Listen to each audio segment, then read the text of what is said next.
Hi everybody, welcome to my channel. My name is None, King of Nothing, and I ran into a problem myself that I wanted to help you to solve. I'm resetting up a bunch of computers that I have stripped Windows out of and put Linux into over the past few weeks, and I found myself needing to do some programming in Python and realized that I didn't have my coding environment set up. So instead of going through the long process of reconfiguring an environment, I found Thonny, which we're going to talk about, as an easy way to just download one program, do absolutely no configuration, and just have it work for beginner programmers or a programmer who just needs to write something very quickly without the complication of a large complex debug environment and all of that.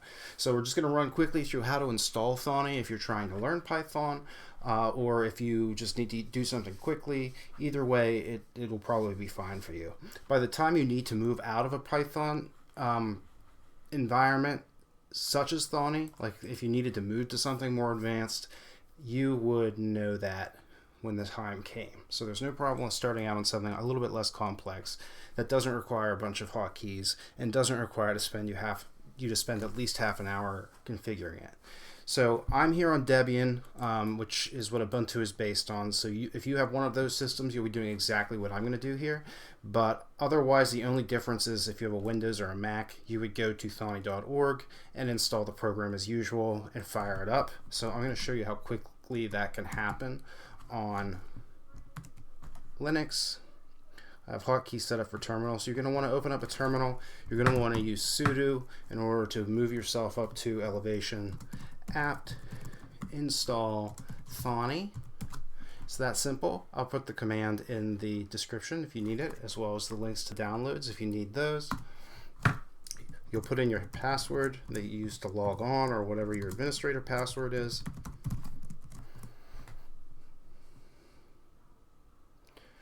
Yes, about 135 megabytes, so it's not very big. These are all the files that it needs to install to make it work, including Python 3 by the looks of it. No, not Python 3, just some extensions for Python 3. So now Thonny is installing. Not a very big program. The actual download is complete. We are now unpacking and pushing these files into our actual hard drive.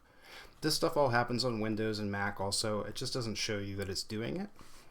Whereas Linux through a command line will show you that it's doing it.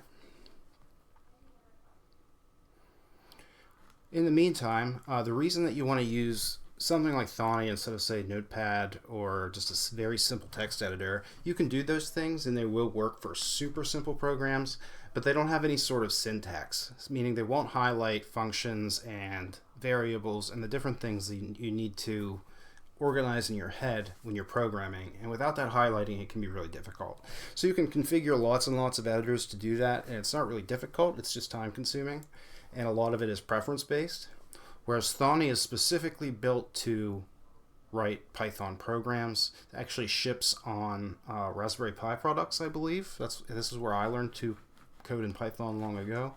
Alright, so now that we have it open, you can either fire it up just like you would on Windows by going to your Start menu. This is the equivalent in Linux, and go to Thonny. Or you can also fire it up from your terminal. Thonny will fire up. As you can see, I have some Python code on a flash drive that I apparently had already pointed here. And now you are ready to get started. You would have a blank file. You would just go ahead and file new if you need to and start programming. You have a shell down here if you want to play around with your functions or whatever you would need a shell for, like x equals 2, y equals 3. Then we can do x plus y and get the output 5. So this is a functional Python interpreter right down here. This is where you would write your program. Assistant we can get rid of, and as you can see, like, this is the highlighting that I was talking about. Highlighting, and you can just hit play to run your program just like that. I was doing some file manipulation to see how to scramble text and then lock it behind a key, basically.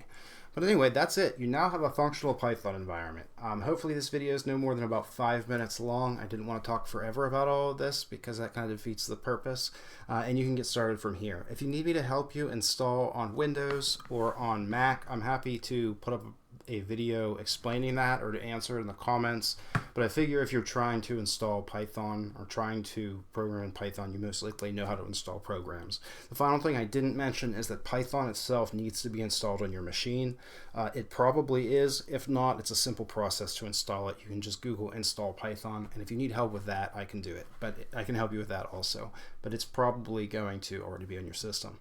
Okay, I hope that this was helpful. If you have any questions, feel free to contact me, and I hope you have a great day.